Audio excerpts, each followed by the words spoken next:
cholesterol from the cells.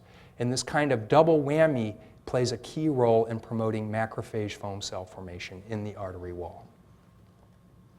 Okay, so the traditional notion then is that HDL acts by removing cholesterol from cells. But more recently, a completely different idea has developed, and this is that HDL may also be a very important regulator of inflammation.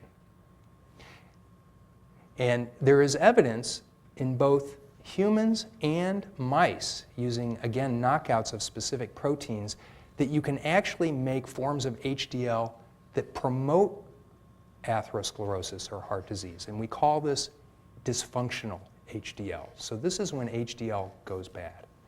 And no one really knows what the molecular basis for this is, but a number of different pathways have been proposed, possibly involving oxidation. And I've already given you examples of how that might work around macrophages in the artery wall by damaging the ability of ApoA1 to remove cholesterol from cells. And another attractive hypothesis is that we're changing the protein content of HDL, shifting the balance between pro and anti-inflammatory effects.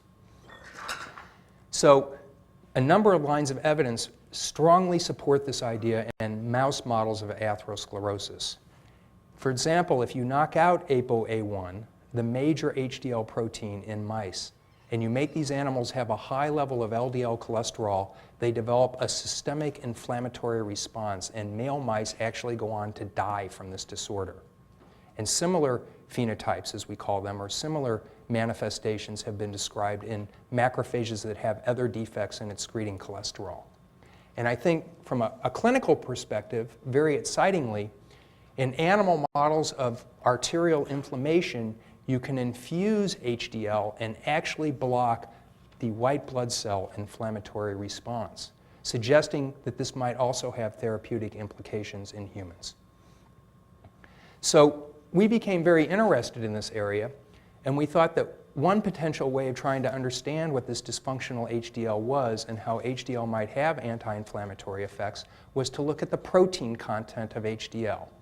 So proteins in HDL play a very important role in solubilizing the lipids, but they also have very powerful biological effects. And I've already mentioned one, which is the ability of lipid-free ApoA1 to remove cholesterol from cells.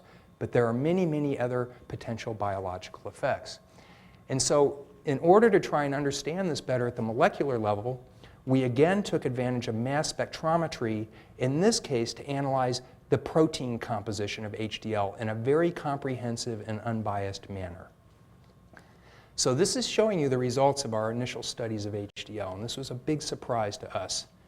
We were able to show that HDL actually contains at least 48 different proteins, and this was about 15 more proteins than had previously been known to reside in HDL. So HDL is not just ApoA1. It's ApoA1, the major structural protein, but a whole array of other protein components.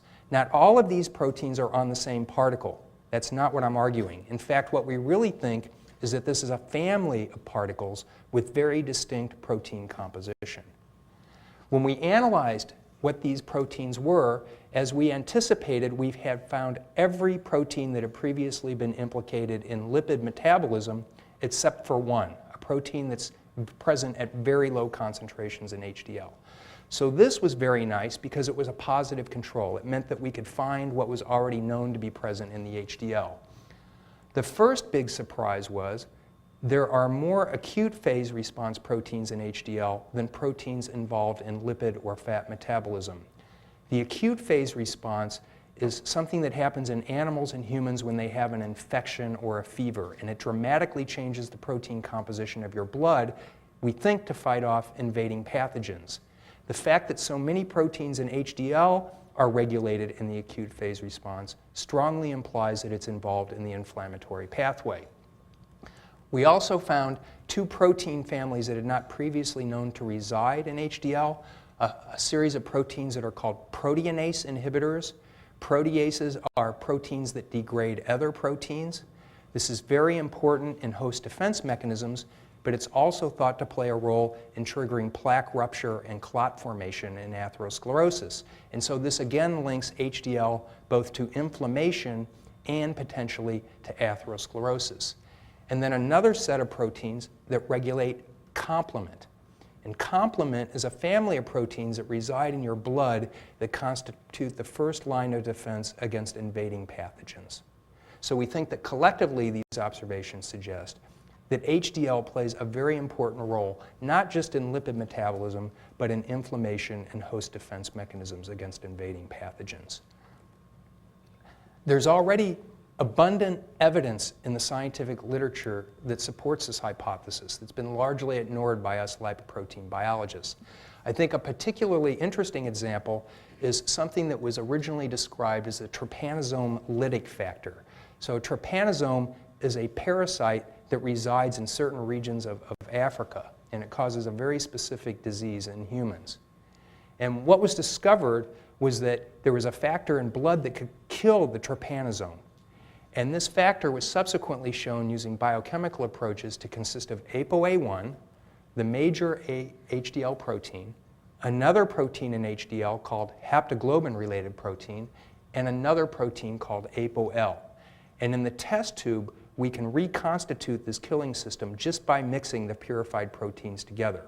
But I think a very key point here is these proteins reside in a very specific complex in HDL.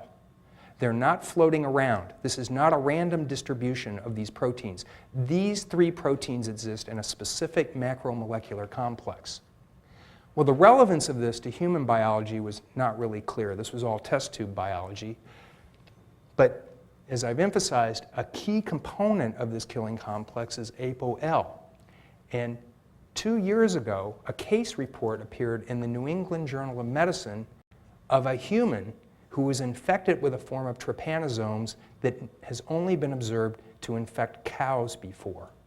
And when they went back and looked at this person, it turned out they had a mutation in ApoL, and that they had no ApoL in their HDL particles. And so these and other lines of evidence would suggest that, in fact, certain subspecies of HDL can play a key role in host defense mechanisms against invading pathogens. So